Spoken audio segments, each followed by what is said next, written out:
हरे कृष्णा प्रभु जैन माता जी, आप सभी का आपका स्वागत है, आप सभी का। और हम एकत्रित होते हैं भगवत गीता, भगवान का गीत, जो भगवान ने अपने खुद वाणी में गाया था और हमारे लिए अर्जुन के माध्यम से युद्ध क्षेत्र में बताया था। तो वो हम समझने का प्रयास कर रहे हैं और ये प्रयासों में हमें सफलता मिले, हमें आनंद मिले, इसलिए हम सबसे पहले शुरू करते हैं किससे? प्रेयर से। तो हम शुरू करेंगे प्रेयर से। स्क्रीन दिख रही है सभी को? जी जी। यस। हरे कृष्णा। हरे कृष्णा। तो हम से शुरू करेंगे प्रेयर से।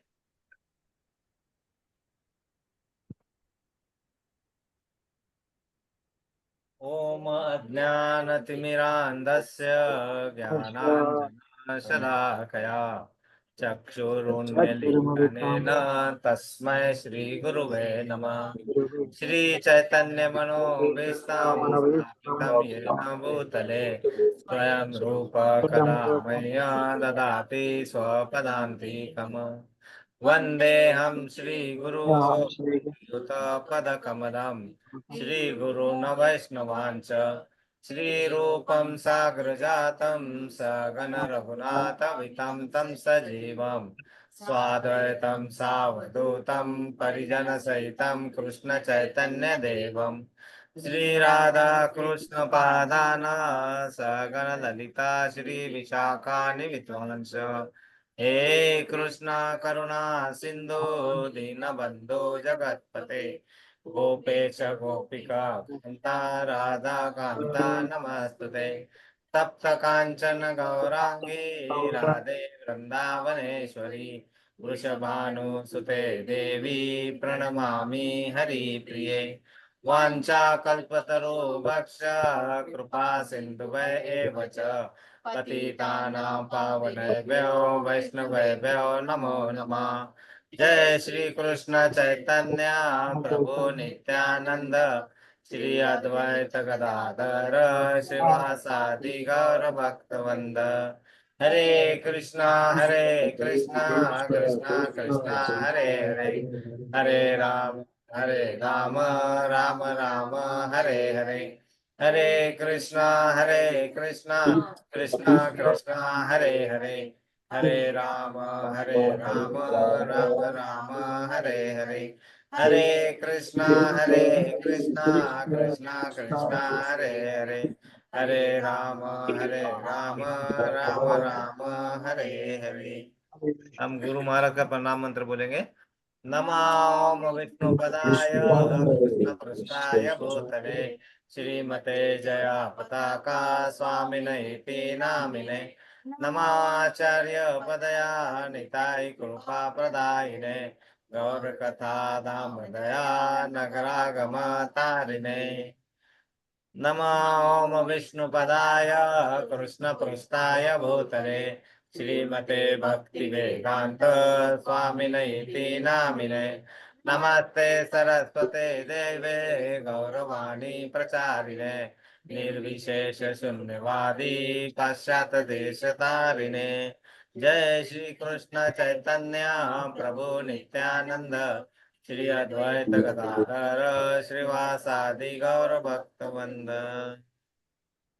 ओम नमो भगवते वासुदेवाय।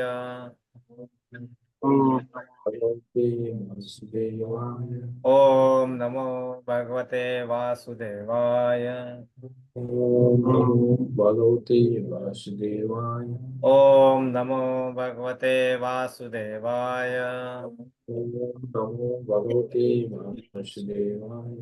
हरे कृष्णा। हरे कृष्ण। हरे कृष्ण प्रभु जी। हरे कृष्णा। आप सभी का एक बार फिर स्वागत है। हरे कृष्णा प्रभु जी, दंडवत प्रणाम। दंडवत प्रणाम प्रभु जी। बहुत बहुत स्वागत है आप सभी का फिर से एक बार। हम भगवत गीता, भगवान का गीत समझने का प्रयास कर रहे हैं और उस प्रयासों में हमें सफलता मिले, इसलिए हम प्रेयर कर रहे हैं और उसके आगे बढ़ते हैं।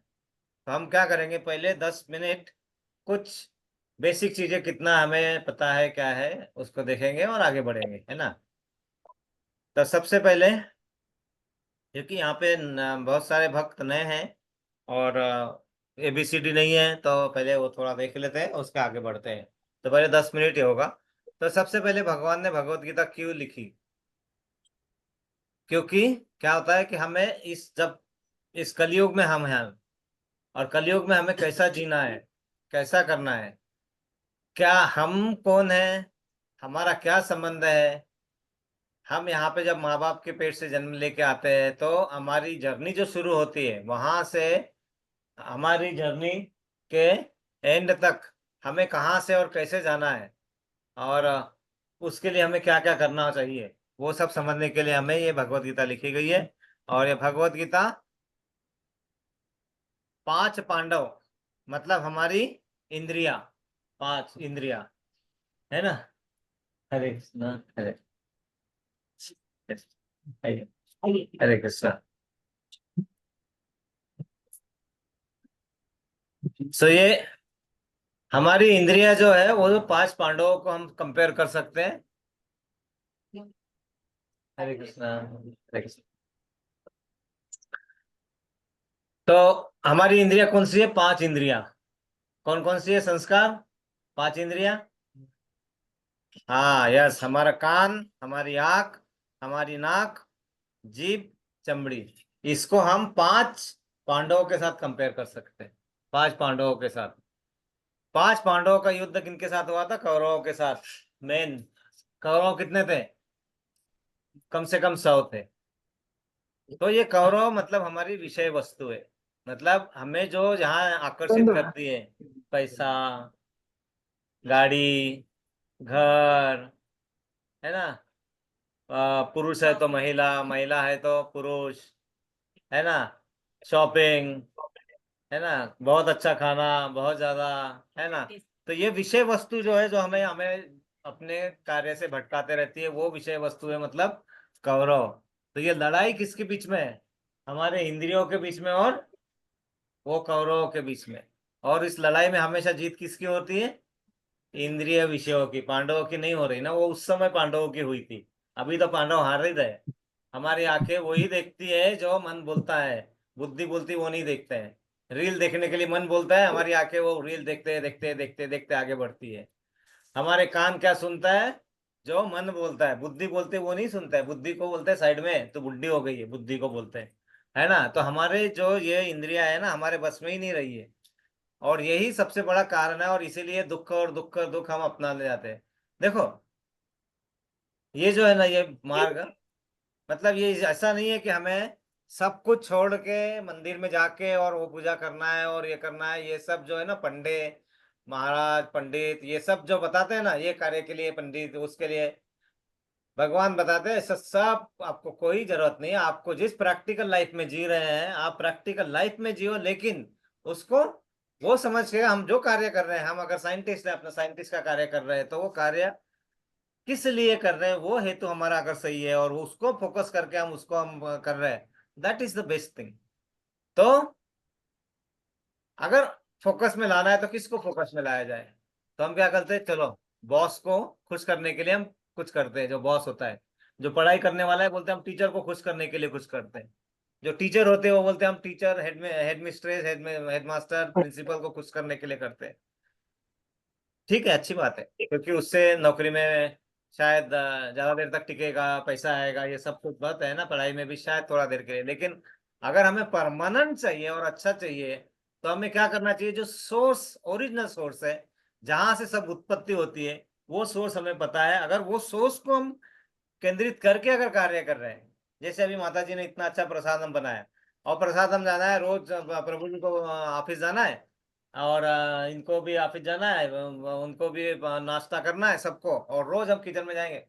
ये क्या, ये रोज इनके लिए खाना बना, और कभी तो हमारी तारीफ भी नहीं होती है ना, कि अच्छा बनाया, एक दिन नमक कम होने दो, है ना, ऐसा करके हम उनको करेंगे।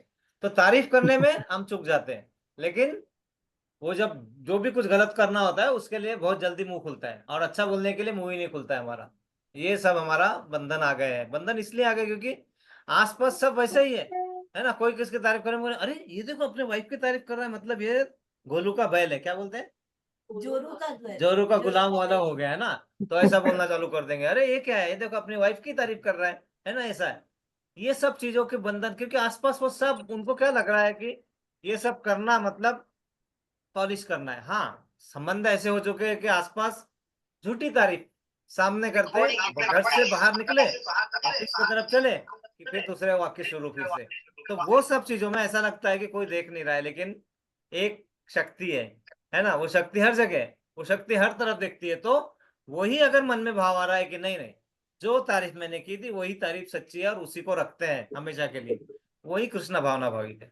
हम पानी पी रहे तो जल का स्वाद, भगवान बोलते हैं मैं खुद जल का स्वाद हूँ, क्योंकि आता जल कहाँ से है? वहीं से आता है। वायु आती कहाँ से है ना, बादल बने कहाँ से है ना, अग्नि कहाँ से निर्माण हुई है, ये सब जब हम पहले पढ़ेंगे तो हमें लगेगा कि नहीं नहीं, हमें अपनी इंद्रियों पे कंट्रोल चाहिए। कैसे आगा? इंद्रिय मतलब 5 इंद्रिय है ना, मतलब हमारे आंख ने वो देखना चाहिए जो बुद्धि बोले, जो मन बोले वो नहीं। मन तो भागते रहता है, हर जगह भागते रहता है, और वही सबसे बड़ा कारण आज हमारे दुखों का है, मन। हमारा मन बहुत जगह ले जाता है और हम उसके साथ में भागते रहते हैं। भागेंगे ही ना, क्योंकि हमारे हाथ में अपना कंट्रोल है ही नहीं अभी। तो इंद्रियों को मन ने कंट्रोल करना है, और मन को बुद्धि ने। यहाँ पे क्या हो रहा है? बुद्धि को मन समझा रहा है और मन को इंद्रियां, हाँ नहीं ऐसा ऐसा है, ऐसा ऐसा करना है, चलो कर लेते, बाद में देखा जाएगा। हमारा क्रम उल्टा चल रहा है और कुछ प्रॉब्लम नहीं है ना। एक बार क्या होता है, एक बच्ची होती है, पढ़ाई नहीं कर रही होती है, तो उसके पापा उसको बोलते हैं देखो बड़ा होके क्या करना है, बनना क्या है, करना क्या है ना।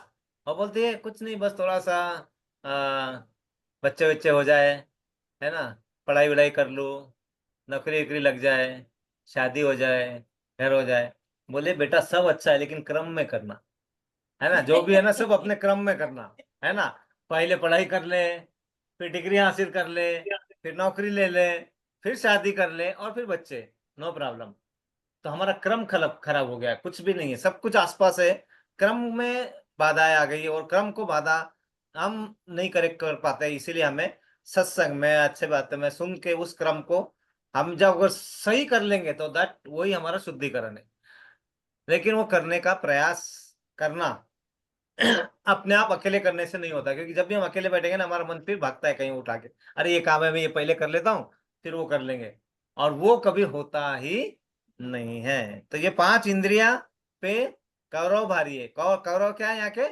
विषय वस्तु, सब विषय वस्तु। आज टीवी पे वो सीरियल है, अब भी देखने का है, वो सीरियल चला जाएगा तो मेरा तो बाप रे, मैं तो चले गया। होगा कुछ नहीं, 1 महीने के बाद भी देखोगे ना वही चलता रहेगा, है ना, वो वहां से वहां, वहां से वहां, वो 1 महीने के बाद देखोगे तो वहीं पे फिर से मिल जाएगा तुम्हें वापस आके सीरियल, है ना, ऑलमोस्ट। लेकिन नहीं, मन वहां ले जाएगा अपने को, बिल्कुल ले जाएगा, है ना। तो भगवत गीता 5 विषयों पे बातें करते हैं। एक तो हम कौन है, हम शरीर न होके आत्मा है, शरीर भगवान का अंश है ना। एंड परमात्मा जो सुपर सोल, जो सुपर सोल है। दूसरा, तीसरा विषय जो है प्रकृति, मतलब नेचुरल, जो यहाँ पे ये जो प्रकृति निर्माण हुई है जिसमें हम 3 गुणों के अंतर्गत हम कार्य करते हैं। तमोगुण मतलब जब हम गुस्सा करना, गाली देना, है ना, कुछ बातों को सुनना नहीं, किसी की बातों को नहीं सुनना, अपने पे सेल्फ, बस मेरा हो गया, बल्ले बल्ले, दूसरों का क्या है, मेरी इच्छा खत्म, बाकी की इच्छा तेल लेने जाए। ये जब बातें होती है ना तो वो तमोगुण की बातें है, तो वो तमोगुण में है। दूसरा होता है रजोगुण, जिसमें हम सभी लोग हैं ऑलमोस्ट। रजोगुण मतलब कहा जाए तो अच्छा है, लेकिन उसका लिमिट हमारे पास नहीं रहता है और उसके आगे बढ़ जाता है तो फिर वो प्रॉब्लम में आ जाते हैं। रजोगुण मतलब घर बनाना है मुझे अपने परिवार के लिए, क्यों नहीं बनाना है, नौकरी करना है, क्यों नहीं करना है, करना है ना, मुझे पैसे कमाना है, धर्म करना है, बिल्डिंग बनाना है और खेत खरीदना है, ये सब तो करना है। लेकिन क्या करके उतना रुक रहे हैं हम? एक घर बना के और फिर थोड़ा सा फिर एक और कर लेते ना, किराए पे दे देंगे। 10 एकड़ खेत लिया, उससे क्या और देखते ना, और 50 एकड़ मिलता है क्या कहीं से, वो देखते हैं। एक बिल्डिंग बन गई, दूसरी बिल्डिंग बन गई, मतलब कहीं रुकता ही नहीं है मन। वो ही सबसे बड़ा प्रॉब्लम है रजोगुण का।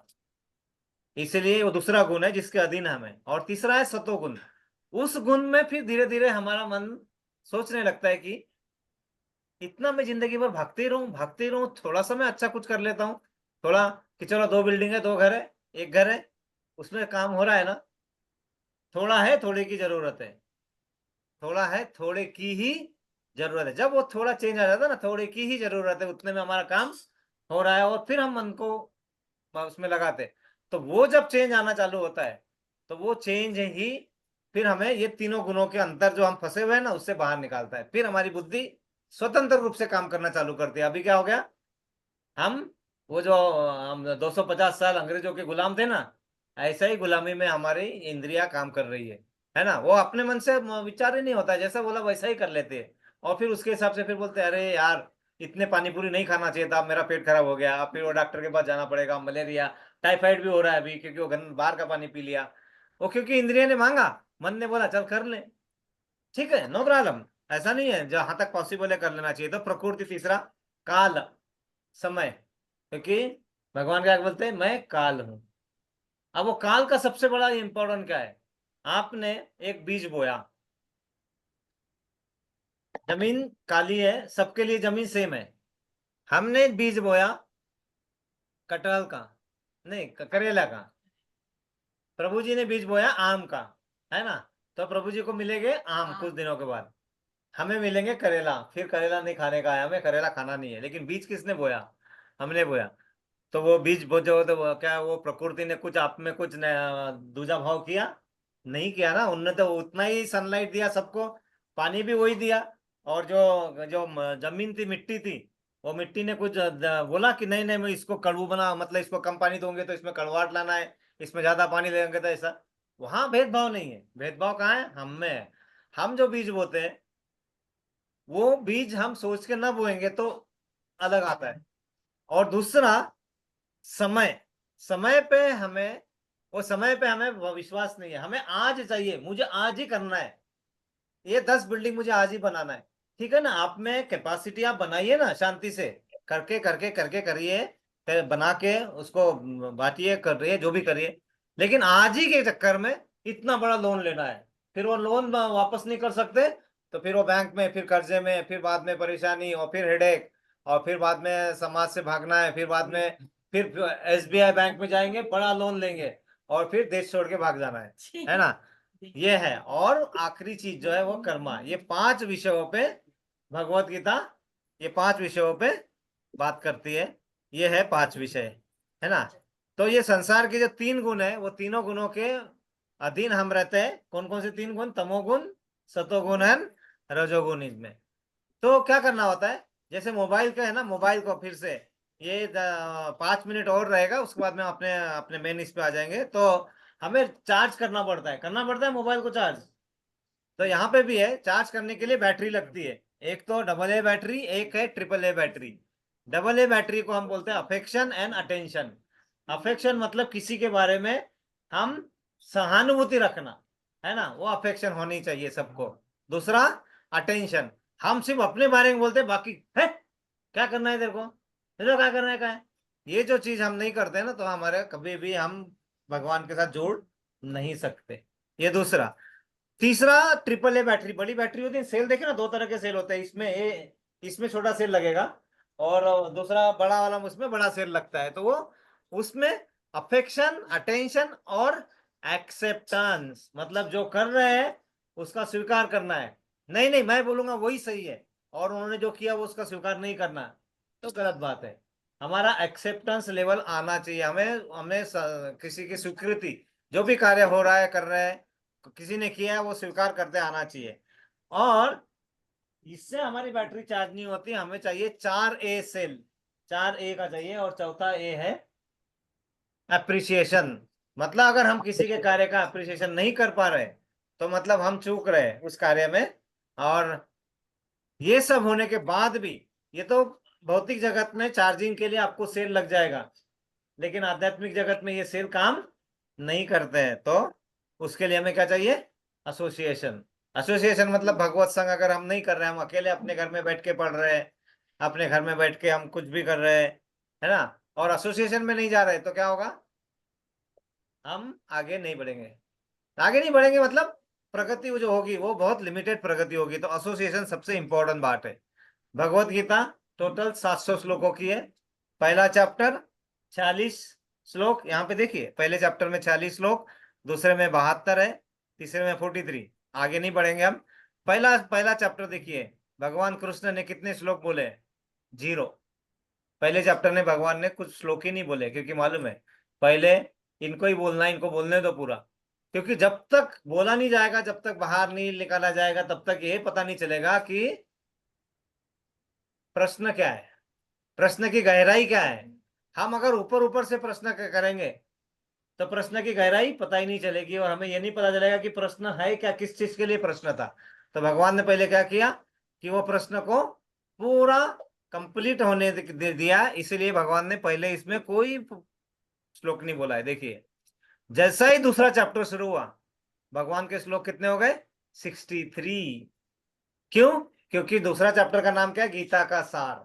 मतलब जो भगवत गीता लिखी गई है, भगवत गीता जो हमारे जीवन का मैनुअल है, वो समझाना है। तो समझाने के लिए भगवान ने 63 श्लोक बोले। अर्जुन ने सिर्फ 6 श्लोक बोले और संजय ने 3।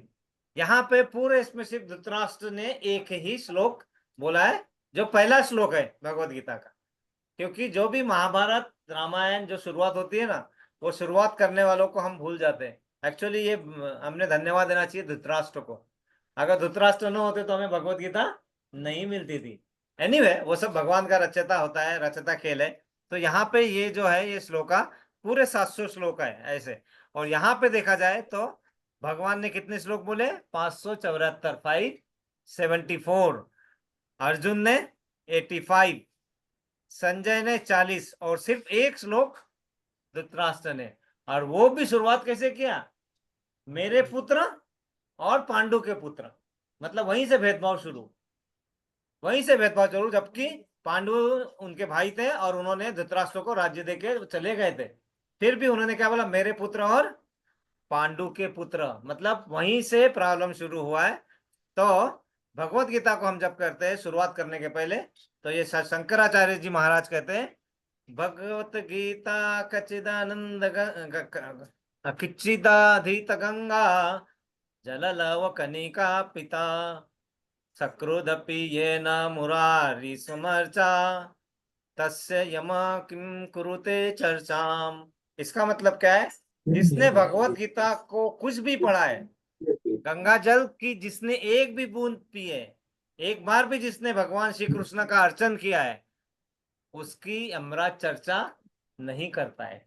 क्या यमराज उसकी चर्चा कर सकता है? नहीं कर सकता है। पहला, ये हम नहीं बोल रहे, ये शंकराचार्य जी, शंकराचार्य जी जो इनके बाद आए थे, किनके? गौतम बुद्ध के बाद। गौतम बुद्ध जी ने क्या किया था? पहले पूरा वेदों में जो लिखा हुआ है उसको नकारा था कि ये सब लिखा है, ये सब नहीं है। क्यों? क्योंकि वेदों का गलत इस्तेमाल शुरू हो गया था, उसको सामने रख के लोग उसको मिसयूज करना चालू कर दिए थे। तो उसको पहले 0 किया और बोला फिर शांति का मार्ग अपनाओ। फिर शंकराचार्य जी आए, उन्होंने क्या बोला? भगवान विग्रह में नहीं है, भगवान कहीं नहीं है, भगवान एक शक्ति है। लेकिन उन्होंने भगवत गीता को स्वीकार किया और क्या बोला? जो भगवत गीता का किंचित मात्र भी अध्ययन करता है और गंगा जी के जल का लव मात्र भी पान करता है, उसकी यमलोक में चर्चा भी नहीं होती और उसकी आत्मा पवित्र हो जाती है। ये शंकराचार्य ने वहां पे बताया था। क्यों? क्योंकि भगवत गीता जो बताई गई है, भगवत गीता भगवान ने जो बदी हुई, जो बोली हुई गीता है। तो क्या होता है, जब भी हम कोई ज्ञान या कुछ अर्जित करते हैं, उसके 3 तरीके से उसके प्रमाण होते हैं। प्रमाण मतलब उसको किस तरह से हम नापा जाए, किया जाए। एक शाब्दिक प्रमाण, शब्दों के द्वारा जो होता है। एक शास्त्रों से जो पढ़ा हुआ है, जो पढ़ते हैं हम, है ना। और एक होता है जो कहीं से हमने सुना हुआ है। तो जो शब्दों से आता है, लिखा पढ़ा तो अलग है, जो शब्दों से आता है वो शब्द प्रमाण सबसे बड़ा होता है। क्यों? क्योंकि वो किसी ने अपने आप चेंज नहीं किया है, वो गुरु परंपरा से आता है। तो सबसे पहले भगवान ने जो भगवत गीता बताई थी, वो विवस्वान मतलब सूर्य देवता को, और सूर्य देवता ने मनु, मनु मतलब वो जिन्होंने मानव समाज की निर्मित की है। और मनु से फिर आगे गुरु परंपरा से ये चली आ रही है। तो पूरी गुरु परंपरा से जब आती है, मतलब जैसे देवेंद्र प्रभु जी साइंटिस्ट है, ये क्या करेंगे? कोई एक्सपेरिमेंट करेंगे, कोई ये करेंगे, तो उसके बारे में लिखेंगे, बताएंगे पहले। तो ये जो बताएंगे वो सच होगा, ना कि दूसरा जो बताएगा वो सच होगा, क्योंकि किया इन्होंने। तो ये जो बताएंगे पहले, और वही अगर सही चीज लिखी गई है और ये वेरीफाई करेंगे अगर, तो फिर वो सही है। इन्होंने वेरीफाई नहीं किया, इनके नाम पे किसी ने, हाँ इनका एक्सपेरिमेंट ऐसा ऐसा था, ऐसा ऐसा रिजल्ट आया है, ये है। फिर क्या होता है, इसमें से कुछ 5% गायब हो जाता है, फिर दूसरा कोई उठाता है, हाँ ऐसा था वो और करता है। तो जब ऐसे आगे आगे बढ़ता है तो क्या होता है, जो ओरिजिनल नॉलेज है ना, वो नॉलेज धीरे धीरे कम होते होते कम होते होते इतना कम आता है हमारे पास कि हम उसको गलत तरीके से समझ लेते हैं। इसीलिए वेद, गुरु परंपरा से आया हुआ नॉलेज बहुत जरूरी है। तो हम रामायण में देखते हैं, रामायण में कितने भाई थे? यस, संस्कार कितने भाई थे? 4। 3 क्यों नहीं चार थे भाई। और 5 क्यों नहीं थे? यस प्रभु जी, 4 थे ना, तो 3 क्यों जी नहीं थे जी और चार। 5 क्यों नहीं है? हरि बोल। क्योंकि 4 पुरुषार्थ है चार। हमारे, 4 पुरुषार्थ हमारे समाज, हमारे जीवन के लिए 4 पुरुषार्थ की जरूरत है। धर्म, अर्थ, काम, मोक्ष, 4 की है। तो यहाँ पे जो राम भगवान थे वो धर्म को रिप्रेजेंट कर रहे थे। धर्म, धर्म। अर्थ जो है वो कभी भी, अर्थ है ना, जैसे अर्थ मंत्री रहेगा, क्या वो अर्थ मंत्री अपने अर्थों को दूसरे के सुपुर्द करके कहीं दिन घूमने जा सकता है? नहीं, वो नहीं, घूमने भी जाएगा तो वो अर्थ उतने दिन तक वो बंद रहेगा और किसी के हाथ में वो जाएगा नहीं, गएगा तो वो उसका बंटावार हो जाता है। तो वो जो थे, ऐसे कौन थे रामायण में जो कहीं निकले नहीं घर से? 4 भाई में से राम निकले थे घर से? हाँ, भरत भी। शत्रुघ्न थे शायद। यस शत्रुघ्न। माता जी। शत्रुघ्न थे छोटे। शत्रुघ्न, हरि बोल। शत्रुघ्न जो थे वो घर से नहीं निकले थे क्योंकि वो अर्थ को रिप्रेजेंट करते थे। अर्थ अपनी राजधानी छोड़ के कभी नहीं जाता है। आशा बोलते हैं शत्रुघ्न को क्या राम भगवान से प्यार ही नहीं था? वो भरत तो उनके पीछे पीछे जंगल में चले गए थे उनको लाने के लिए, आओ मेरे साथ, आओ मेरे साथ, है ना। तो पहले जो है राम भगवान जो धर्म को बताते हैं, है ना। बाद में भरत जो है, यहाँ पे देखिए, यहाँ भरत मोक्ष के प्रतीक है। क्योंकि भरत के जैसे अगर आपने अपना राज्य, अपना जिंदगी जी ली तो आपको मोक्ष मिलना ही मिलना है ना। क्यों? क्योंकि भरत को यह पता था कि क्या करना चाहिए और किस लिए करना चाहिए, और जो मुझे मिला हुआ है मुझे वो ही लेना चाहिए, किसी छीनना नहीं है, कुछ नहीं है। उन्हें राज्य मिल रहा था, पूरा राज्य नहीं लिया उन्होंने, क्योंकि उनको पता था कि ये मेरा अधिकार नहीं है।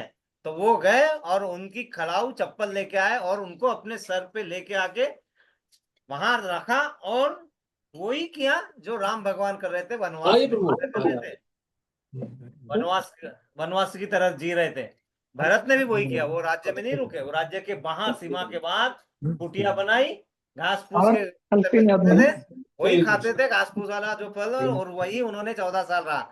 लेकिन शत्रुघ्न को पूरा बता के रखा था, सबसे टैक्स वसूल करना है, पैसा पूरा लेना है ना। मैं राज्य में नहीं हूँ लेकिन इसका मतलब है खर्चा नहीं करना है। क्यों? क्योंकि अर्थ को जमा करके रखना है, क्योंकि जब धर्म आएगा वापस तो समाज में और धर्म के लिए पैसे की जरूरत रहेगी। तो शत्रुघ्न ने वो काम किया, अर्थ का काम, मोक्ष जो रिप्रेजेंट कर रहे थे। अब बचा कौन? काम। वो रिप्रेजेंट करते हैं लक्ष्मण। लक्ष्मण, क्योंकि वो इसीलिए राम भगवान के साथ में गए थे, क्योंकि धर्म के साथ में काम रहना जरूरी है, दोनों का बैलेंस वेट है। रहना जरूरी है। बैलेंस नहीं रहेगा तो वो काम बनता नहीं है। तो ये रिप्रेजेंटेशन रिप्रेजेंटेशन वहां पे था। तो भगवत गीता क्या देती है? ध्यानियों के लिए ज्ञान है, ध्यानियों के लिए ध्यान है ना। हरे जो कृष्णा ध्यान प्रभु करना जी, चाहते हैं आवाज उनके लिए ध्यान का प्रबंध है वहां पे। डिस्टर्बेंस आ रहा है। प्रभु जी डिस्टर्बेंस आ रहा है कहीं से तो। यस माते, अब हाँ नहीं हाँ। आएगा। यस। ठीक है ठीक। तो भगवत गीता जो है ज्ञानियों के लिए ज्ञान है। जो ज्ञान लेना चाहता है वो ज्ञान यहाँ से मिलेगा आपको। जो हम लेने के लायक नहीं बचे, क्योंकि इतना ज्ञान लेने के लिए हमारे पास टाइम भी नहीं है, बुद्धि भी नहीं बची है, और वो नहीं है। ध्यानियों के लिए ध्यान है, मतलब जो ध्यान करना चाहते हैं, ध्यान कैसे करना है वो भी भगवत गीता में है। भक्तों के लिए भक्ति है, योगियों के लिए योग है, और कर्मियों के लिए, हमारे जैसे के लिए वो भी निष्काम कर्म और सकाम कर्म की डेफिनेशन, ये सब भगवत गीता में हमें मिल जाती है।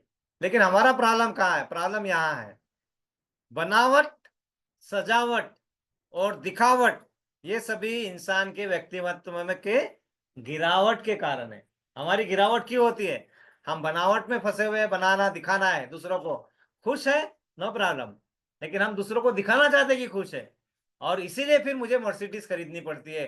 फिर तो बोलेगा अरे ये क्या है, ये मारुति में जा रहा है, क्या खुश होगा।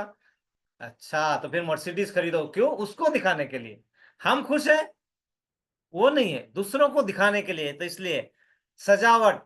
अब मैंने घर अपना अंदर से अच्छा रखा है, बाहर अच्छा नहीं, बाहर जाने वाले बोलते हैं, तो उनको अच्छा दिखाने के लिए हम घर सजाते हैं, है ना। सजावट अपने आप को। मैं अगर कैसे भी इसमें जाऊंगा वस्तु में और मेरा कर्म अच्छा है, मैं अच्छा काम कर रहा हूँ, तो क्या प्रॉब्लम है। लेकिन वो बोलते हैं ये क्या है रे, दलित जैसे रह रहा है, ये क्या है, कैसे का वस्त्र पहना है, ये क्या कैसा है। तो वो दिखाने के लिए फिर हम अपने वस्त्रों की सजावट, अपने आभूषणों की सजावट और दिखावट, दिखावा, दिखावा है। मैंने इतना बड़ा प्रोग्राम रखा, वहां पे 500 लोगों को बुलाया था, और 500 लोगों को बुला के क्या किया, तेरे को मालूम है प्रोग्राम किसने रखा? मैंने रखा है। चल देख तो बता। ऐसा जब हम कर रहे हैं उसमें, वो दिखावट है। हमें मन से करना है, भक्ति या जो भी करना है मन से होना चाहिए, अगर नहीं तो हमारे मन में वो सब आता है दिखावट। तो इसके कारण हमारा गिरावट, और कलयुग में यही हो रहा है ना। सब इसी इसमें फंसे हुए हैं, ये तीनों चीजों में, बनावट, सजावट और दिखावट, इसके कारण। तो जीवन को अगर आनंदमय बनाना है तो इस बात को सोचो जरा। 84 लाख योनियों में मनुष्य के अलावा बहुत सारे प्राणी हैं, कीड़े मकोड़े, पशु पक्षी। किसी को भी पैसा नहीं मिल रहा है, लेकिन कोई भूखा बचा है? नहीं। आदमी का इतना पैसा, इतना सब होने के बाद भी उसका पेट कभी नहीं भरा है, यही देखना है ना, उसका पेट कभी नहीं भरा। तो मनुष्य ही है जो पूरा पूरा अपने अभिमान और अपने पैसे के चक्कर में इतना फंसा हुआ है कि उसके बाहर वो आता ही नहीं है। तो करना क्या होता है हमें? समर्पित कर दो भगवान को आपके किए हुए सब काम। भव सागर के तारक एक ही है, चाहे श्री कृष्ण कहो या राम। क्या बोला है? समर्पित कर दे अपने काम भगवान को। आपको अपने आप को काम से रोकना नहीं है, काम तो करते रहना है, लेकिन वो काम किसको करना है? समर्पित कर दो भगवान को, है ना। और भगवान को समर्पित करके वो कार्य करते हो तो फिर आपको उससे समझना, डरने की जरूरत नहीं है। नहीं तो हम क्या करते हैं ना, चलो मैं करता हूँ, भगवान के मंदिर में जाते हैं, मंदिर में जाके पहले पेड़ी चलाते हैं, और क्या बोलते हैं, मेरे बेटे को पास कर देना, है ना। मेरे बेटे को पास करना, मतलब भगवान से लेन देन शुरू कर देते हैं वहां पे। बेटे को क्यों पास कर देने का? बेटे को बोलो ना पढ़ाई कर। बेटे को पढ़ाई करने का नहीं है, बेटे को, अरे बेटे को पढ़ाई पास कर दो, मुझे अच्छी जॉब लगा दो भगवान, बस। ठीक है, वहां तक भी ठीक है। जॉब लगने के बाद क्या हम भगवान को धन्यवाद देने जाते हैं? क्या सैलरी में से 10% वहां पे हम दान करने जाते हैं? नहीं जाते। तो हम अपने कर्म से चूक जाते हैं। वहां तक तो सब मिल भी जाता है। और देवी देवता का कार्य ही वही है। हम जब सरस्वती देवी की पूजा करते हैं तो क्यों करते हैं? क्योंकि हमें शिक्षा का मिले। शिक्षा मिलने के बाद हम आगे बढ़ते हैं, तो क्या हम उसको वापस देते हैं? नहीं देते, वहां भूल जाते हैं। सबसे बड़ा प्रॉब्लम वहां पे। गणेश जी के पास जाते हैं हम, देवी देवताओं के पास, विजडम के लिए, बुद्धि दो। बुद्धि देते हैं, क्या बुद्धि का सदुपयोग हो रहा है? वो प्रॉब्लम होता था, वो उसका हम वापस नहीं देते ना। वापस नहीं देते हैं तो हम कर्जदार बनते जा रहे, बनता है ना। तो यहाँ पे समर्पित कर दो भगवान को आपके किए हुए सब काम। भवसागर के तारक है एक ही, चाहे श्री कृष्ण का हो या राम। कितना सुंदर भजन था ना। जग में सुंदर है दो नाम, चाहे कृष्ण कहो या राम बोलो, राम राम राम बोलो, श्याम श्याम श्याम, है ना। तो क्या होता है, ये जो नाम है इसका मतलब क्या है कि एक हृदय में प्रेम बढ़ाते हैं, और एक ताप संताप मिटावे। नहीं, एक ताप संताप मिटावे, दोनों दुख के सागर है और दोनों पूर्ण काम। बोलो राम राम राम। देखो, राम भगवान किस लिए आए थे? अपने आचरण से किस तरह जिया जा सकता है, किस तरह से राजा ने रहना चाहिए, किस तरह ने अपने बेटे ने अपने भाई पिता का वचन निभाना चाहिए, किस तरह ने अपने पिता ने अपने बेटों को संभालना चाहिए, किस तरह से प्रजा को, किस तरह से समाज को हमने अपने क्षत्रिय के रूप में अपने श्रय देना चाहिए, किस तरह से अपने ज्ञान का उपयोग करना चाहिए, ये सब प्रदर्शित करने के लिए भगवान राम आए थे। अपने पूर्वज क्या बोलते थे, कैसा राज्य होना चाहिए? राम राज्य, है ना। तो वो सपना है हमारे लिए कि हमें राम जैसा राज्य मिल जाए, है ना। फिर कृष्ण आए, कृष्ण ने क्या किया? सब प्रायोगिक प्रैक्टिकल तरीके से बताया कि वो बच्चा बन के आए। बच्चा बन के आए तो चीटिंग भी करते थे, है ना, दिखाते थे, वहां पे चोरी भी करते हुए दिखाते हैं ना, लेकिन उसके कारण हम नहीं समझ पाते थे ना, है ना। वो यशोदा माता पूछती है माखन खाया, मैं नहीं माखन खाया हूं, मैं नहीं माखन खाया, माखन नहीं खाया तूने, फिर बोलते नहीं मैंने ही माखन खाया, है ना। तो माता तुम सुने नहीं बराबर, मैंने ही माखन खाया, मैंने बराबर ही बोला है, आपने कामा इधर उधर लगा दिया थोड़ा सा, है ना। तो वो चंचलता वो सब उन्होंने वहां प्रदर्शित किया, है ना। वहां पे उन्होंने पूरा राज्य करके दिखाया, द्वारकाधीश बन के उन्होंने राज्य कराया। वहां पे पूरा अर्थ कैसे जमा करना चाहिए, समाज में पैसा कैसे लाना चाहिए, उन्होंने कंस का वध किया। उन्होंने अपने भाई शिशुपाल को भी मतलब छोड़ा नहीं, अगर उसने गलती की है तो, हाँ 100 गलती तक माफ, उसके बाद में पत्ता साफ, है ना।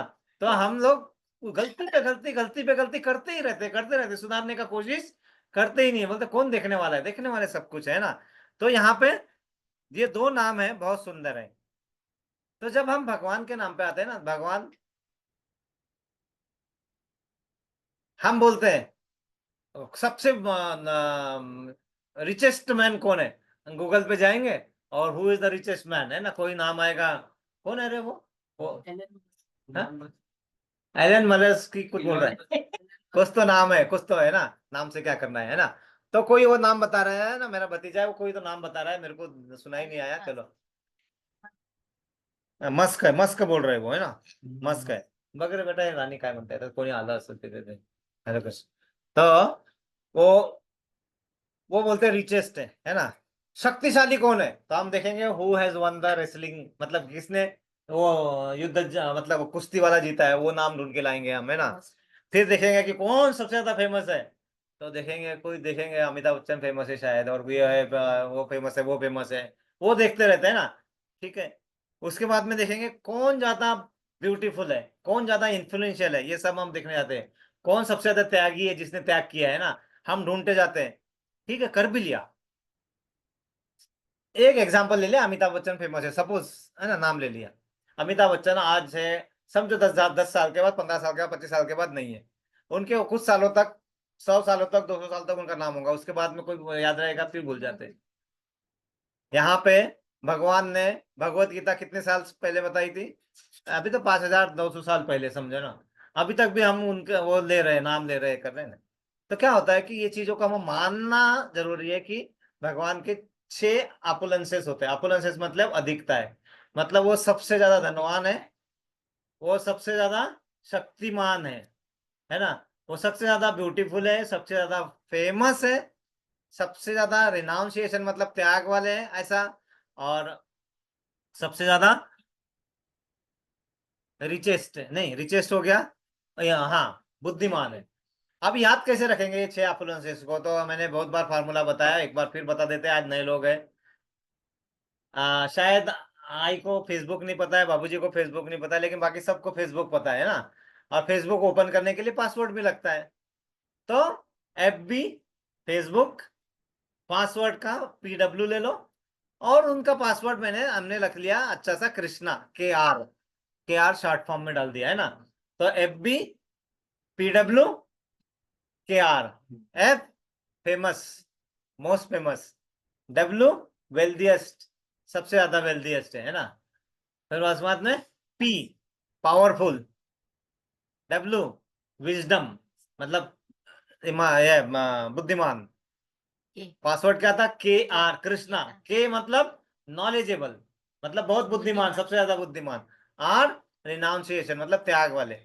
आप बताइए, उनके हमने लीलाएं सुनी है ना। सबसे पहले जन्म कहाँ हुआ उनका, जेल में, पहले ही माता पिता को छोड़ के गए, फिर गए थोड़े दिन के लिए, कहाँ गए, वहां से कहाँ गए थे, हाँ यशोदा मैया कहाँ पे थे, गोकुल। हाँ यस माता जी, गोकुल। गोकुल। गोकुल में, गोकुल में थोड़े दिन रहे। वहां पे भी क्या हो गया, ये कंस के लोग वहां पे बहुत जाकर परेशान करते हैं, नंद बाबा ने उठाया, नंद गांव बना लिया, नंद गांव में गए। फिर वहां से कुछ 8-10 साल रहे, कहाँ गए, मथुरा। क्यों गए, अपना कार्य खत्म करने के लिए। कौन सा कार्य था, कंस को वध करना है, ये करना है। कंस का वध हुआ, लोगों को लगा अभी खत्म हो गया, लेकिन कंस के ससुर जी बैठे थे, जरासंध, शिशुपाल, वो सब पूरे दुश्मन बन के इनके और उनको अटैक करे जा रहे, अटैक करे जा रहे, अटैक करे जा रहे। भगवान ने कुछ दिनों तक तो उनको, उनके साथ उनके युद्ध किया, बलराम जी और कृष्ण ने।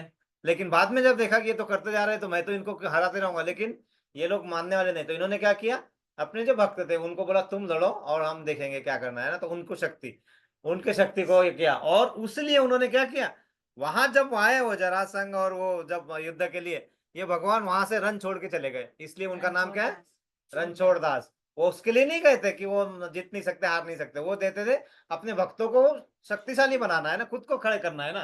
कब तक बाप के छत्र छाया में बेटा रहेगा और फिर वो पनप भी नहीं पाएगा, बड़ा भी नहीं हो पाएगा, तो उसको उठा के पानी में डालते जाते हैं। मुझे अच्छे से याद है, मेरा छोटा भाई शशिकांत है ना, मैं तैरना सीख रहा था कुएं में। वो तो लोगों को आता था, वो मेरा छोटा भाई और उसके भाइयों को फ्रेंड को सबको तैरना अच्छे से आता था, मुझे नहीं आता था। मेरा इंजीनियरिंग हो गया, फिर तैरने का शौक आया कि तैरना सीखते हैं। तैरना सीखने जाने लगे तो कुएं में जाते थे और क्या करते थे, ऊपर से रस्सी बांधते थे और रस्सी लेके नीचे जाता था, और इन सब तैरने वाले बोलते भाग जाओ भाग जाओ भाग जाओ, मैं जाता था नीचे। और नीचे रस्सी पकड़ के ऐसा ऐसा हिलते रहता था इधर उधर, है ना, रस्सी पकड़ के। वो लोग बहुत परेशान हो गए, क्या रोज आता है रस्सी पकड़ के नीचे जाता है, ऐसा ऐसा करता, बाहर आता था, बोले सीख रहा हूँ सीख रहा हूँ। वो परेशान हो गए, ये ऐसे सीखने वाला नहीं है। बोले भाऊ एक काम करो, एक दिन उन्होंने कुछ 8-10 दिन के बाद बोले आप जब जब तब तक बैठो, दो लोग आते तुम्हारे साथ में, बाकी बाद में आएंगे। बाकी क्या कर रहे थे, वो छुप के बैठे हुए थे कहीं, इसके पेड़ थे वहां पे, ज्वार के पेड़ थे ऐसे बड़े बड़े, उसके पीछे वो 2-4 फ्रेंड छुप के बैठे हुए थे। 2-4 दिखा दिखा रहे कि हम आ रहे हैं, वो आ नहीं रहे थे, उधर ही रुके हुए थे, है ना। और मुझे बोले बैठो, तो मैं कुएं के वो उसमें बैठ गया ऊपर, और ये फटाक से आए धीरे धीरे, और मेरे को ऊपर से धक्का दे दिया सीधा कुएं में, खटाक से। जैसे पानी में गिरा, अरे बाप रे, मेरे तो नाक मुख में पानी चला गया। और मैं मांग रहा हूँ रस्सी, नहीं मिलेगा, हाथ हाथ चला, अपने हाथ पैर चला चला, मैं कैसे कैसे कैसे चला के कॉर्नर पे पहुंचा और पकड़ा। बोले तेरे को ये रोज रोज करके जो ना रस्सी पकड़ पकड़ के सीख रहा है सीख रहा है सीख रहा है, कभी नहीं सीख पाएगा, कभी नहीं सीख पाएगा। वो करना पड़ेगा, हाथ पैर चलाना पड़ेगा तो सीखेंगे। यही प्रॉब्लम हमें होता है। हमें क्या होता है, जब भगवान थोड़ी तकलीफ देते हैं ना, हम बोलते हैं अरे इतना करने के बाद भी, इतना करने के बाद भी क्या प्रॉब्लम है, क्या मतलब है। वो नहीं है, हमें इंडिपेंडेंट बनाना है, हमें अपने आप को आगे बढ़ाना है, शक्ति देनी है, शक्ति का यूज करना सिखाना। शक्ति है हमारे पास, उसका यूज नहीं होता है। आपको हनुमान जी का उदाहरण याद होगा ना, हनुमान जी के पास शक्ति थी लेकिन वो अपनी शक्ति सब भूल चुके थे, तो उनकी याद किसने दिलाई, किसने दिलाई याद, जामवन ने। जामवन ने, है ना, जामवन ने जब उनको याद दिलाई तब वो शक्ति। तो हमें भी कोई याद दिलाने वाला चाहिए। याद दिलाने वाले कोई नहीं है, क्यों नहीं है, क्यों नहीं मालूम है, क्योंकि सभी की याददाश्त कम हो गई ना, कौन किसको याद दिलाए। हम बोलते हैं सवेरे मेरे को याद दिला ना, कल मेरे को ऑफिस में ले जाना है, उनको भी याद नहीं रहता, इनको भी याद नहीं रहता है, दोनों भूल जाते हैं। फिर हम कहीं लिख के रखते हैं, और लिखी हुई चिट्ठी भी नहीं मिलती फिर हमें, है ना, वो भी गायब हो जाती है। मोबाइल में हम लगा के रखते हैं, मोबाइल देखना भूल जाते हैं। हर तरफ से भूलने भूलने भूलने का, ठीक है ना, ये इस तरह का है। लेकिन वो जो चीज है उसको स्ट्रांगेस्ट करना है, तो क्या होगा, अगर आपको बहुत ज्यादा स्ट्रांग बनना है तो क्या करना पड़ेगा, स्ट्रांग जो चीज है, जो जो सोर्स स्ट्रांग है उससे कनेक्ट करना पड़ेगा। आपको शक्ति चाहिए तो आपको दूध पीना पड़ेगा, मतलब जो जहां से शक्ति मिल रही है। तो जो ज्यादा शक्तिमान है, जो ज्यादा रिचेस्ट है, ये हम नहीं बोल रहे हैं ना, ये सब इसमें लिखा हुआ है, ये शास्त्रों में लिखा हुआ है ना, मैं हमारा कुछ भी नहीं है, भगवत गीता में लिखा है। BG 10.1 मतलब भगवत गीता में लिखा है, 10वां अध्याय पहला श्लोक। 14.27 मतलब 14वां अध्याय 27वां श्लोक। श्रीमद् भागवतम में 5.19.16 मतलब 5वां स्कंद 19वां अध्याय 6वां श्लोक। श्रीमद् भागवतम में 3रा स्कंद 24वां अध्याय 32वां श्लोक। ऐसे बहुत सारे एग्जाम्पल दिए जा सकते हैं जिसमें इस सब चीज की पुष्टि हुई है, और ये हमने नहीं लिखा है। और सबसे पहले तो हमें मालूम है भागवतम वगैरह किसने बताया था, व्यासदेव जी ने। और लिखा किसने था, गणेश जी ने। लेकिन गणेश जी ने शर्त रखी थी, लिखूंगा तो शर्त, दो शर्तें मेरी। पहली शर्त, जहां तुम रुक गए बोलते हुए वहां मैं उठ के चला जाऊंगा, उसके बाद में मैं नहीं लिखूंगा, मेरे को वो नहीं जमता है। एक बार बैठा है बैठ गया, बैठ लिख लूंगा। दूसरी शर्त क्या रखी थी, कोई भी चीज मैनिपुलेट मत करना, मतलब ऐसा घुमा फिरा के बताने की बात नहीं करना। मुझे बहुत ज्ञान दिया है मेरे पापा ने, शंकर जी ने, और माता ने तो मेरे को तो उत्पन्न किया है महिल से, तो चिंता नहीं, वो सोचना मत कि मैं तुम बताओगे झूठ और मैं मान लूंगा और कर लूंगा। सच होना चाहिए जो भी आप बता रहे। जहां इधर उधर हेर फेर हुई, मैं पेन तोड़ दूंगा, यहाँ से निकल जाऊंगा, है ना। तो वो चीज उन्होंने जो जो लिखी है, जो जहां तक सच्चाई उनको लगी है वो पूरा पूरा लिखा है। और व्यासदेव ने, और एक ही गो में लिखा है, एक ही गो में वो पूरा बैठे लिखते रहे, और ये व्यासदेव जी बताते रहे लिख दिए। 108 उपनिषद लिख दिए, पहले तो एक ही वेद था, फिर 4 वेद हुए, क्योंकि एक वेद बहुत कठिन था, हम नहीं समझ पा रहे थे, फिर 4 में डिवाइड किया गया, है ना। यजुर्वेद, सामवेद, अथर्ववेद, है ना, और ऋग्वेद। वो भी नहीं हो रहा तो फिर 108 उपनिषद लिखे गए, वो नहीं हुआ, फिर महाभारत लिखा गया, 1 लाख श्लोकों का, उसमें से 700 श्लोक अपने ये भगवत गीता के, है ना। फिर उसके बाद में वो उसमें भी ये नया आया, तो फिर भागवतम, है ना। भागवतम बहुत बड़ा है, भागवतम में रसपूर्ण वर्णन है, मतलब ये चीज जो ये भगवत गीता क्या है, एक ऐतिहासिक या उपदेश दिया हुआ चीज है ना। लेकिन उपदेश हमारे समझ में आता है क्या? नहीं आता, उसको समझाना पड़ेगा ना, कोई समझाना चाहिए। बुक होती है अपने पास, लेकिन समझ में आती है, हमें टीचर समझाती है, तो अरे अच्छा इतना सिंपल नहीं है, ऐसा कैसा करना था, लिख दूंगा आप आंसर, अभी तो हो जाएगा मेरा। ये चीज होता था, फिर बोलते ये टीचर बहुत अच्छे हैं, इतना प्यार से समझाते हैं। यस, वही चीज है, तो भागवत हमको वही पे प्यार से समझा समझा के, एग्जाम्पल दे के, उनकी लीलाओं को डाल के, सब करके ये भागवतम के किया गया है। तो इसमें आगे क्या होता है कि हम कहीं ना कहीं हमारे से कुछ क्या थोड़ी गड़बड़े होती रहती है। तो गड़बड़े क्या होती रहती है कि हमको क्या बताया गया, गंदे काम करोगे, गलत काम करोगे तो कहाँ जाओगे? नरक में जाओगे, है ना। अच्छे काम करोगे तो कहाँ जाओगे? स्वर्ग में। हमें नरक और स्वर्ग यही 2 द्वार पता है, और आगे क्या, आगे पीछे कुछ भी नहीं पता है ना। फिर बोलते हैं भगवान गणपति जी की पूजा करो, 10 दिन बुद्धि देंगे। ठीक है, कर ली। फिर माता रानी आती है ना, सरस्वती माता जी की पूजा करो, है ना, ये मिलेगा, कर लिया। फिर बोले अरे मैंने बुद्धि भी आ गई मेरे पास, अभी अभी ज्ञान का भी आ गया है ना, लक्ष्मी जी। बोलते लक्ष्मी जी की पूजा करो, लक्ष्मी जी मिलेंगे। बोले ये हो गया, खेत खरीद लिया, पानी नहीं आ रहा है, इंद्र देवता की पूजा करो, है ना, तो पानी वर्षा होगी। वायु नहीं आ रही, हवा ही नहीं आ रहा, सांस नहीं लेना है, वरुण देवता की पूजा करो, है ना। तो हर एक चीज के लिए अलग अलग देवता का उनको अधिकारी तौर पे दिया गया है। क्या हम इतना कर पाते हैं क्या? हम कहीं ना कहीं करके आधे में करते छूट जाते हैं, जाने दोनों क्या हो रहा है, बाकी सब तो जी रहे, हम भी जी लेंगे। तो वो करते हैं, लेकिन उसके फल को हम वहां पे दे नहीं पाते, और इतने सारा चीज हम कर भी नहीं पाएंगे। तो भगवान ने क्या होता है कि तुम झाड़ है, झाड़ की पत्ती को, एक एक पत्ती को पानी दे सकते हो आप? देना है तो दे सकते हो, लेकिन हम दे ही नहीं पाएंगे। तने को, एक एक तने को, एक एक तने को पानी दे सकते हैं? नहीं दे सकते। तो सबसे अच्छा काम क्या करना है? झाड़ के मतलब जड़ को पानी दे दो ना। झाड़ के जड़ को पानी दे दोगे तो आपका काम सब हो जाएगा। तो यही है श्लोक भगवान ने बताया। श्लोक क्या बताया कि ये पे अन्य देवता भक्ता यजन्ते श्रद्धान्विता तेपि मामे कौन्तेय ये अजंत अविधि पूर्वकम। मतलब जो भी भक्त जो भी भक्त अन्य देवी देवताओं की पूजा करते हैं, वो मेरी भी पूजा करते हैं, लेकिन वो किसी त्रुटि पूरी ढंग से करते हैं। क्यों? क्योंकि उनको चाहिए तो सब कुछ, लेकिन वो उतना कर नहीं पाएंगे। लक्ष्मी जी मिल गई, लेकिन विद्या नहीं मिले। अब देखा ना कितने करोड़पति लोग हैं, दिमाग ही नहीं चलता है, पैसे का कई यूज करना है, पूरे बिगड़ जाते हैं। फिर इधर शराब की लत, ये लत, ये लत, पैसे का यूज करना आता ही नहीं है। जिनके पास ज्ञान होता है बोलता है मेरे पास पैसे नहीं है, मेरे को पैसा नहीं मिल रहा है, नौकरी नहीं मिल रही है, वो नौकरी वो पूरे पूंजीपति लोगों ने अपने हाथों में दबा के बैठा हुआ है, ये करे वो करे। असंतुलन हो गया है पूरा, सब असंतुलन, क्योंकि एक एक इसमें ऐसा नहीं है कि नहीं होता है, वहां से भी होता है। लेकिन ये क्या बोलता है, ये पे अन्य देवता भक्ता यजंत श्रद्धा नविता, श्रद्धा से करते हैं वो, ऐसा नहीं करते, पूरे श्रद्धा से पूजा करते हैं, पूरा करते हैं, उनकी श्रद्धा होती है। लेकिन वो वहां पे वो लिमिटेशन आ जाते हैं ना उसका। तो जब यहाँ पे क्या बताया, वो पूरा है कि सभी को अपना अपना कार्य दिया गया है। जैसे इंद्र देवता को क्या दिया है? वर्षा करना है। आप यहाँ पे जब कोई हम सरकारी नौकरी ऑफिस में जाते हैं, और किसी को नल लगाने का अधिकार दिया गया है, हमें क्या करना पड़ता है? टेबल के नीचे से देना पड़ता था, वो नल लगाते हैं। नहीं तो लगाते हैं क्या? आजकल नहीं लगाते है ना वो सब। जब तुम्हें वो कार्य दिया गया है, उसका पेमेंट तुम्हें मिल रहा है, तो तुम्हें वो कार्य अपने आप करना चाहिए। तो वहां पे वही हो रहा था ना, इंद्र देवता को वहां पे गोकुलवासी क्या करते थे, पूरे वृंदावनवासी उसकी पूजा करते थे, फिर वर्षा होती थी। भगवान ने आके बोला देखो, क्यों पूजा करने की जरूरत है? उनका कार्य वो दिया गया है, उनका कार्य उन्हें करना चाहिए। तुम्हें खाना कौन दे रहा है? बोले गाय से दूध मिलता है, और उससे हम दूध से माखन बना रहे हैं, और मिश्री और वो सब हम ले रहे हैं। ठीक है, गाय को चारा कहाँ से मिल रहा है? बोले वो गोवर्धन के नीचे है वो। तुम पानी कहाँ से आता है, जो वर्षा आता पानी तुम्हें वो गोवर्धन से पानी आ रहा है। खेतों में मिट्टी कहाँ से आ रही है, बोले गोवर्धन से आ रही है। ये सब गोवर्धन से सब आ रहा है, तो पूजा गोवर्धन की करो ना फिर।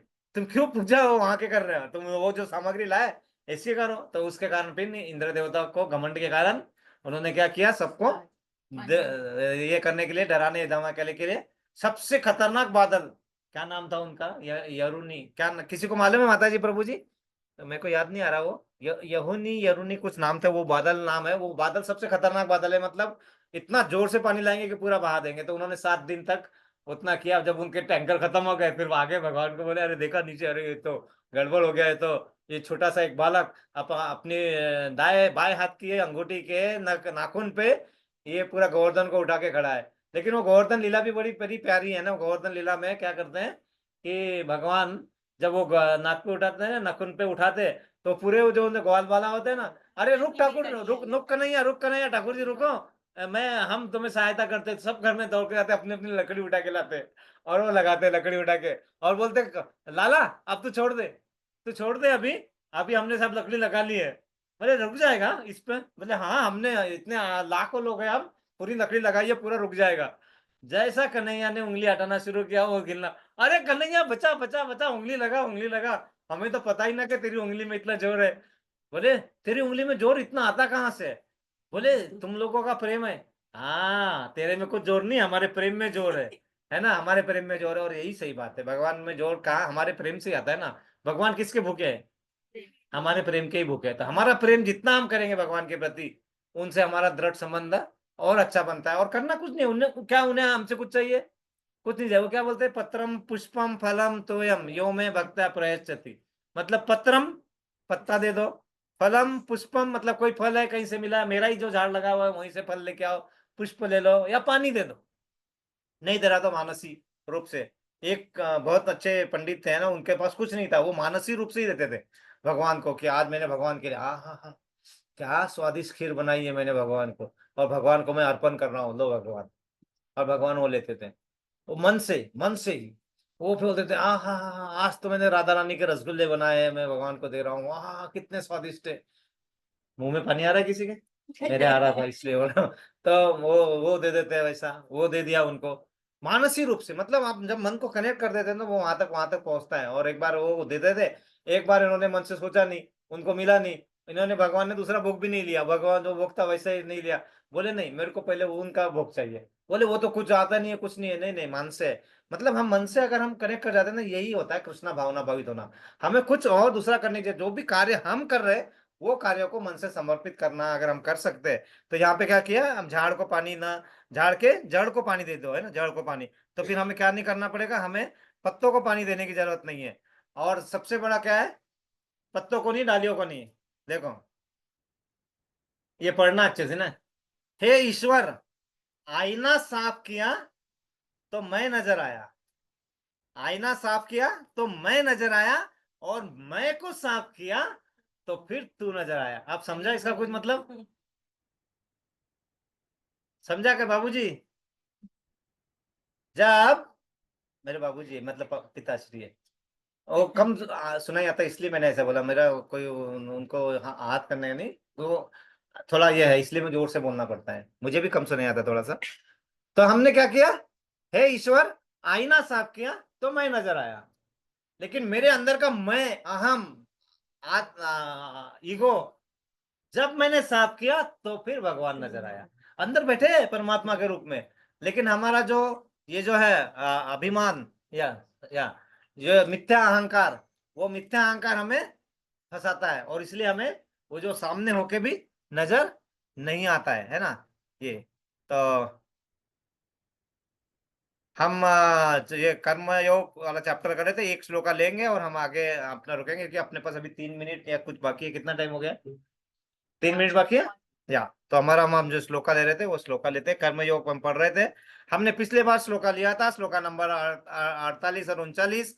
48 का ये क्या था, जिस प्रकार अग्नि धुएं से, दर्पण धूल से अथवा भ्रूण गर्भाशय से आवृत्त रहता है, उसी प्रकार जीवात्मा इस काम की विभिन्न मात्राओं से आवृत्त रहता है। देखो यहाँ पे क्या बोला है कि अग्नि धुएं से, अगर अग्नि है लेकिन ऊपर बहुत धुआं है, तो हमें अग्नि दिखेगी? नहीं दिखेगी। तो हमारे पास ही अहंकार का धुआं इतना रहता है कि हमें जो अग्नि, परमात्मा रूप में अग्नि, वो हमें दिख नहीं पाती है। दूसरा एग्जाम्पल क्या दिया है कि दर्पण धूल से। तो जो दर्पण जो है, जिसमें अभी हमने देखा कि जिसमें हम अगर दर्पण में देखेंगे तो मैं, लेकिन हमारा मैं को साफ कर देंगे तो वो धूल साफ करना है हमें।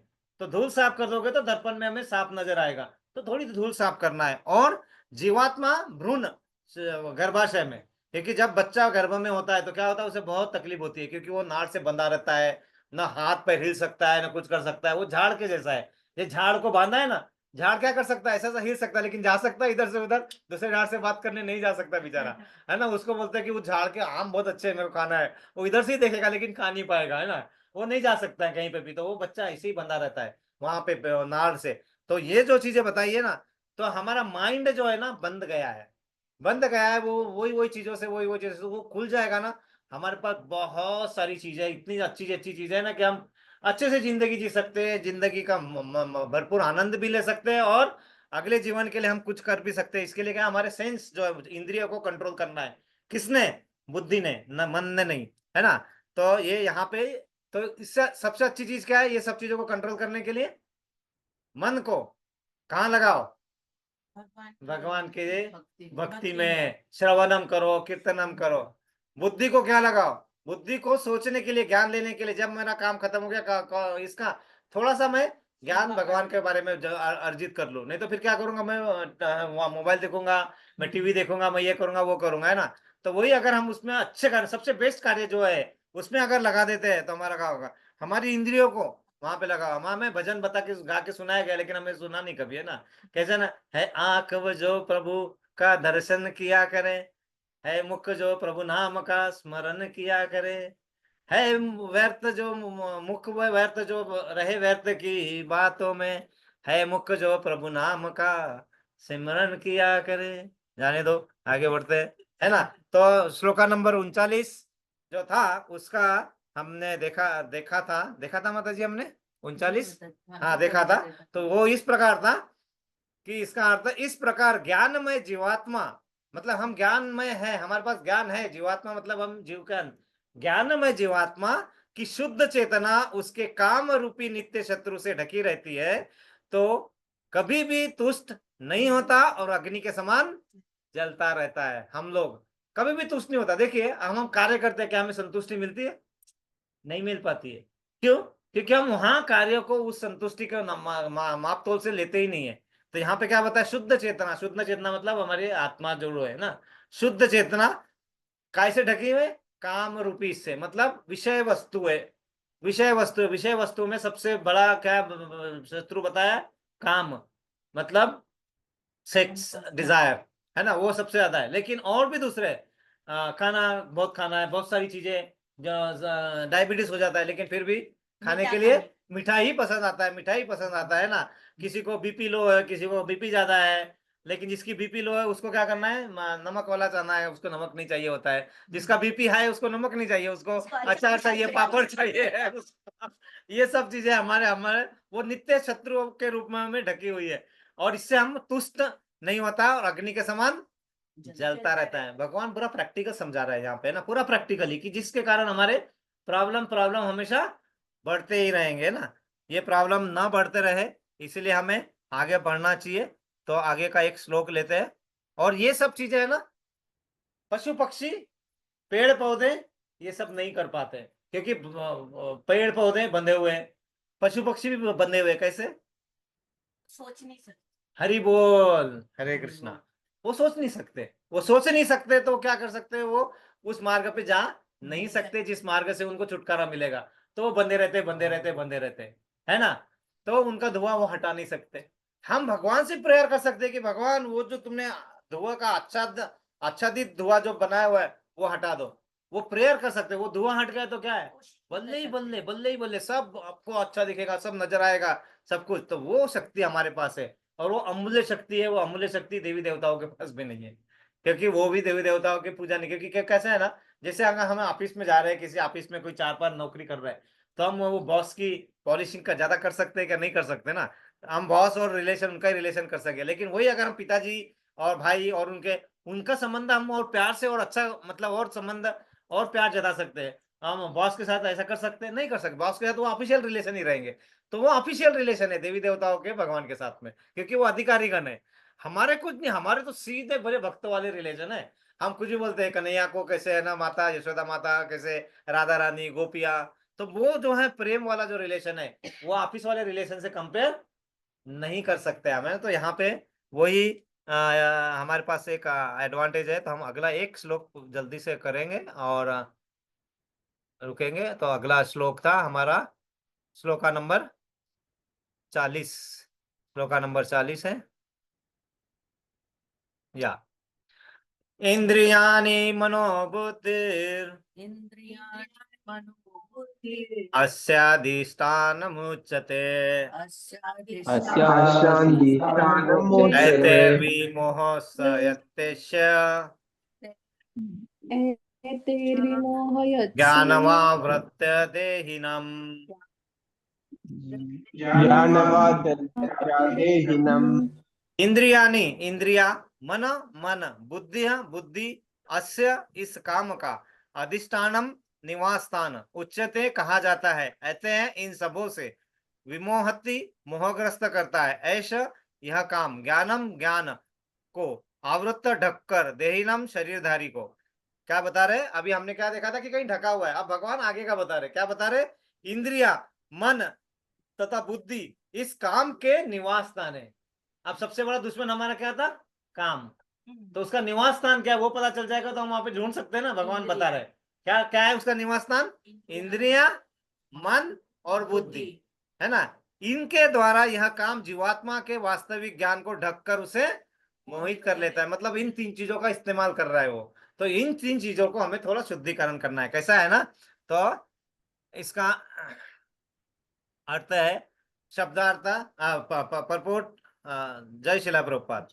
चूंकि शत्रु ने बद्धजीव के शरीर में विभिन्न सामरिक स्थानों पर अपना अधिकार कर लिया है, अतः भगवान कृष्ण उन स्थानों का संकेत कर रहे जिससे शत्रु को जीतने वाला यह जान ले कि शत्रु कहां पर है। शत्रु कहीं और बैठे रहेगा और हम अटैक कहीं और करते रहेंगे। कुछ फायदा होगा? कुछ नहीं फायदा होगा। शिवाजी महाराज वही करते थे। पहले जाते थे लड़ाई करने के लिए, देखते थे कि अरे शत्रु का अनुमान नहीं लग रहा है, वापस आते थे। लोग बोलते थे अरे क्या कर रहा है? शिवाजी महाराज को बोला था तुमने 27 किले क्यों दे दिए जीते हुए? लेकिन वो नहीं कर रहे थे, वो शत्रु का अंदाज ले रहे थे उनको ने, और बाद में पूरे वापस लिए उन्होंने जीत के। लेकिन 27 किले एक संधि में उन्होंने 27 किले दे दिए थे उनको। लेकिन वो अनुमान उनका बहुत अच्छा था, उनको समझ में आता था कि कहाँ क्या करना है क्या नहीं करना है। तो यहाँ पे क्या किया, शत्रु कहाँ है पहले पहचान लो, वो कर लो। मन समस्त इंद्रियों के कार्यकलापों का केंद्र बिंदु है। अतः हम इन इंद्रिय विषयों के संबंध से सुनते हैं तो मन इंद्रिय तृप्ति के समस्त भावों का आगार बन जाता है। आगार मतलब क्या? डेपो होता है ना, जैसे बस डेपो, जहाँ पे बस सब जाके रुकती है, बस आगार बोलते हैं ना हम उसको। ये बस डेपो है, मतलब जहाँ सब एकत्रित होकर रुकते हैं। तो मन उसका है, वहां पे जाके सब ऐसे अपने अपना स्थान बना के, एक बस रुकी, दूसरी बस रुकी, तीसरी बस, तो वो उसका आगार है ना, वो बस डेपो है। इस तरह मन तथा इंद्रिया काम की शरण स्थली बन जाते हैं। इसके बाद बुद्धि ऐसे कामपूर्ण रुचियों की राजधानी बन जाती है। उसकी राजधानी बन जाती है बुद्धि। क्यों? क्योंकि ये सब पॉलिटिक्स है अभी आजकल, है ना। राजधानी किससे बनेगी? जब उनको एमएलए मिलेंगे राजधानी, तब तो उनका राजा बनेगा ना। तो बुद्धि भी क्या करता है मन के हिसाब से, क्योंकि उसको भी तो अपना चलाना है ना। तो मन के हिसाब से वो उसकी राजधानी बन जाता है ना। बुद्धि आत्मा की निकट पड़ोसन है। काम में बुद्धि से आत्मा प्रभावित होता है, जिससे उसमें अहंकार उत्पन्न होता है। अहंकार कहाँ से हो रहा है? काम में। इससे काम जो जिसमें काम की भावना ज्यादा है उसमें अहंकार उतना ही ठूस ठूस के भरा होता है अहंकार। और यह पदार्थ है, पदार्थ से सदा इस प्रकार मन तथा इंद्रियों से अपना तादात्म्य कर लेता है। आत्मा को भौतिक इंद्रियों का भोग करने की लत पड़ जाती है, जिससे वो वास्तविक सुख मान बैठता है। श्रीमद् भागवतम में 10वां स्कंद 84 अध्याय 13वां श्लोक, आत्मा के इस मिथ्या स्वरूप की अत्युत्तम विवेचना की गई है। यसा यस्यात्म बुद्धि कृणपे त्रिधातु के स्वदेह कलत्रादिषु भौम इज्जति इज्जतिय यथीर्थ बुद्धि सलीले च कहीर्चि जनेष्व के विज्ञेषु स एव गोखरः मतलब जो मनुष्य स्त्री धातु निर्मित शरीर को आत्म स्वरूप जान बैठना है, जो देह के विकार को स्वजन समझता है, जो जन्मभूमि को पूज्य मानता है और जो तीर्थ स्थलों की यात्रा दिव्य ज्ञान वाले पुरुषों से भेंट करने के लिए नहीं अपितु स्नान करने के लिए करता है, उसे गधा या बैल के समान समझना चाहिए। एकदम जोर से लात मारी हम लोगों को, क्योंकि हम क्या करते हैं, चलो वृंदावन घूमने जाते हैं, क्यों, वहां पे गोवर्धन है, देख के आएंगे, है ना, वहां पे ये है, घूम के आएंगे, है ना, तीर्थ स्थान है, थोड़ा घूम के आएंगे। उस बुद्धि से जो जाता है उसका कोई फायदा नहीं है। वहां पे जाना किस लिए, क्या बोला है, दिव्य दिव्य ज्ञान वाले से मिलना। अभी कौन सा मास चल रहा है, चतुर्मास चल रहे हैं, चार चतुर्मास में क्या बोलते हैं, भगवान सो रहे हैं, भगवान सो नहीं रहे, भगवान योग निद्रा में है। योग निद्रा मतलब अब वो भगवान भक्तों को सुनने के लिए बहुत ज्यादा अवेलेबल है, ज्यादा उनका है, नहीं तो बाकी सब लोग सब टाइम में भगवान के पास जाते रहते हैं, अरे अभी भगवान है, भगवान जाओ जाओ जाओ। अभी उन्होंने योग निद्रा में डाल दिया, मतलब आप कोई बाकी लोग परेशान नहीं कर, सिर्फ भक्तों को ही पता रहता है कि अभी हमारी सब कुछ अच्छा होगा। इसलिए ये चार आपने यहाँ पे आज कार्यक्रम का बहुत अच्छा है, क्योंकि चातुर्मास में जो भी एक एक छोटी सेवा बहुत फायदा दे, क्योंकि योग निद्रा में भगवान भक्तों की सहायता करने के लिए 1 to 1 अवेलेबल है, 1 to 1 अवेलेबल। योग निद्रा बाकी बाकी का कार्य नहीं लेना है ना उनको, तो लेना ही नहीं है। इसलिए अभी मालूम है इन दिनों में ये जो साधु संत है ना, वो देखो वहां पे जाके धाम में जा जाके पूजा कहीं पे भी कैसे भी बैठे रहते, पानी में बारिश में बैठे रहते, क्योंकि उनको मालूम है 4 महीने में किया हुआ कार्य हमें और अच्छा ये दे देगा, है ना।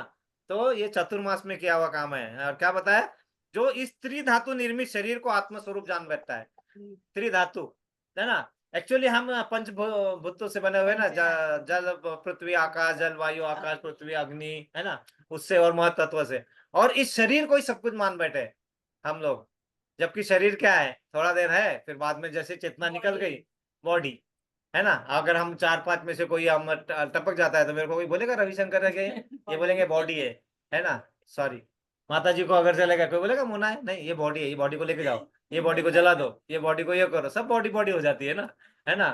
एनीबॉडी समबडी नोबडी, है ना। Everybody thinks but will do, finally nobody does, है ना। सब लोग यही सोचते, कोई ना कोई तो कर ही लेगा, है ना, और फाइनली कोई भी नहीं करता है, तो वो गेम हो जाता हमारा हो जाता है। इसीलिए हमको थोड़ा ये देखना है कि आत्मस्वरूप, जो अब शरीर को आत्मस्वरूप जान बैठना है, और जो देह के विकारों को स्वजन मान देता है, मतलब ये विकार है मुझे और इसी को ही ठीक करना है, और इसी में पूरी शक्ति लगा देता है। उससे ज्यादा क्या करो, अपनी शक्ति को अंदर के आत्मा की शुद्धिकरण के लिए लगाओगे, तो आपके देह के विकार भी आपको कम लगेंगे, शक्ति मिलेगी, वो भी सह लोगे, और आगे के लिए भी अपने कार्य अच्छे बन जाएंगे। तो अपने शरीर को न ज्यादा तवज्जो दे के अपने मन का आत्मा के लिए जो कार्य कर लेगा। जन्मभूमि को पूज्य मानता है सिर्फ जन्मभूमि को, जबकि हमें मानना चाहिए कर्मभूमि और देवभूमि, है ना, मतलब जो हम है उसको पूज्य मानना चाहिए। जन्मभूमि है, जन्मभूमि से हमें सब मिला है, लेकिन उसी को पूज्य कहा नहीं है। तीर्थ स्थलों में दिव्य आस्था वाले को लोगों को मिलना जाना चाहिए, तो वहां पे जाके कोई मिलता है, कोई नहीं, अरे ये कैसा गंदा बैठा है यहाँ पे, लेकिन वो दिव्य तपस्या कर रहा है इतने दिनों से, उससे बात नहीं करते, कोई उससे बात भी नहीं करते, स्नान नहीं किया कि नहीं, उससे उसके लिए मिलने नहीं जाना है। प्रेम मंदिर में जाएंगे, अच्छा है, अच्छी बात है, करना चाहिए, लेकिन वहां पे जाके बाहर आके उसके बारे में किसी थोड़ा ज्ञान लेना, वो लेना चाहिए, है ना। स्नान करना नहीं है, ये सब करने के लिए जा रहे हैं, तो गधा और बैल है। हरे कृष्णा, तो हम गधा और बैल ना बने, है ना, हम अच्छा अच्छा अच्छा कार्य करें, अपने को जो बुद्धि सोचने की मिली है वो बुद्धि हम अच्छे से यूज कर पाए, इसलिए। और माता जी प्रभु जी ने यहाँ पे हमें आज आमंत्रित करके ये सौभाग्य दिया, इसलिए। और माता जी भी आए और सब लोग आए, सबने सुना, और अपना अपना थोड़े थोड़े ज्ञान में वृद्धि करने के लिए हमें और आगे बढ़े। ऑनलाइन जब सब जो कनेक्टेड है, सबका धन्यवाद दे। इस तरह हम कनेक्ट करते रहे, धीरे धीरे आगे बढ़ते रहे, और साथ ही साथ में हम गोलक धाम जाने की तैयारी करते रहे ना, गोलक धाम जाने की, है ना। इसलिए हम सबके लिए 3 बार प्रेयर करेंगे।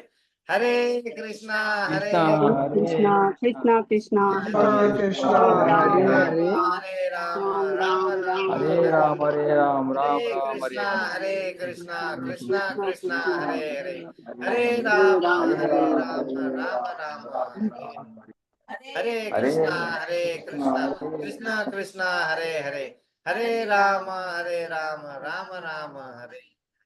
जिन्होंने ये हमारे लिए बहुत आसान बना दिया तरीका, ये जो शिल प्रभुपाद ने Bhagavad Gita as it is जो उनके पृष्ठ पे है, माता जी पृष्ठ पे देखिए भगवत गीता के, है ना, पृष्ठ पे, इस पे जो महान जिन्होंने क्या किया, यथारूप में जो गुरु परंपरा से टूट गया था उनको यथारूप में लाया।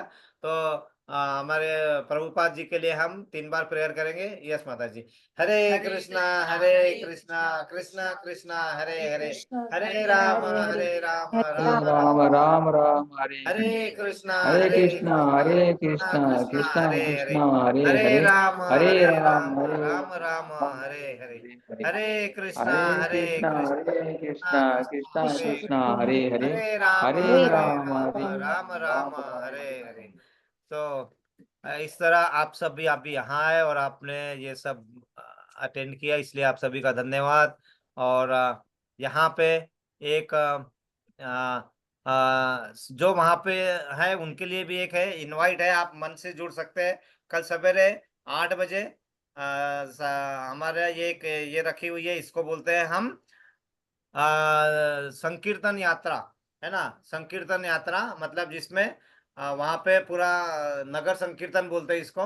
तो जिसमें टीम आती है, भजन कीर्तन करके हम 2 घंटा तक ना वो भजन कीर्तन करते करते करते करते हम यात्रा करते हैं। तो उसका सबको आमंत्रण है। ये देखिए आमंत्रण आपके सामने दिख रहा है आपको, है ना। तो ये हाँ कल दिख रहा है। ये रखी हुई है, शुरुआत होगी देव दुर्गा किराना स्टोर नारा रोड पे सवेरे 7:30 बजे से 10 बजे तक वो जाएगी। देवाश्रय जो सूर्यभानजी दुधे और सरस्वती दुधे इनका घर है, मोबाइल घेऊ नका, हरे कृष्णा। और अच्छा, और वहां पे फिर 10 बजे प्रसादम होगा, है 10 साढ़े 10 बजे से 11:30 बजे तक प्रसादम होगा। तो बाल कृष्णों को हम लेके जाएंगे और उनके साथ में संकीर्तन करेंगे। तो आप सब संकीर्तन में भी यहाँ पे हैं। तो यहाँ पे माता जी शीला प्रभुपाद को दिखा रहे हैं। ये शीला प्रभुपाद है। इन्होंने ये जो है जो लुप्त अवस्था में, सुप्त अवस्था में चला गया था ज्ञान, इसको बड़ा करके वहां जाके कहा पाश्चात्य में जाके ये भक्ति किस तरह की जाती है, कैसा समझा जाता था, उसके बारे में सब संस्था की निर्माण किया, जो इसका नाम है international society for Krishna consciousness, अंतरराष्ट्रीय कृष्णा भावना भावित संघ, सिर्फ कृष्णा भावना भावित संघ। हरे कृष्णा, है ना। तो हरे यहाँ पे कृष्ण। हम रुकेंगे। हम सब सभी का आपका बहुत बहुत धन्यवाद।